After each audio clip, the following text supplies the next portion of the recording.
movie, which is the Battle of Wits scene, right?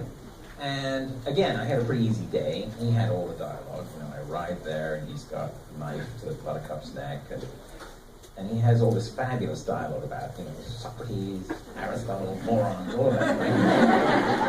and you know, for those of you who don't know who Wallace Shawn is, Wally Shawn is one of the smartest people on the planet, for real.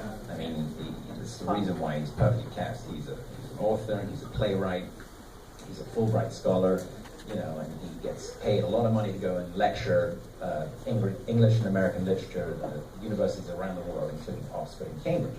In fact, he was doing a lecture, I think, at Cambridge while we were shooting. And so when I showed up for work, I was obviously blown away. I'd seen him in a film called My Dinner with Andre, with his friend Andre Gregor. It was a wonderful film.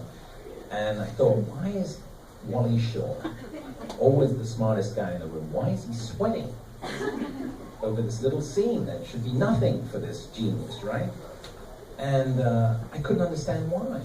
And it wasn't until we interviewed him for the book I found out that he said that his agent had told him that he was not the first choice for the role of Inconceivable. That in fact, Rob and the producers wanted Danny DeVito, which, by the way, if there are any agents here tonight, don't ever tell your client that it's not a good thing to do, okay? So Wally was totally insecure about this, and that was why he was sweating that day. Because he was convinced, not only was he convinced that they wanted Danny DeVito, but he was convinced that Danny DeVito was actually going to be flown out and he was going to be replaced by Danny DeVito. That's how insecure he was. That is inconceivable. Inconceivable. He even went up to Rob Reiner and he goes, I don't know why you can't me in this role. I'm not even Sicilian. I'm a Jew from New York. And Rob said, but I love what you're doing. It's great when you yell. It's funny. And to this day, I don't think Wally fully understands how great he is in the part.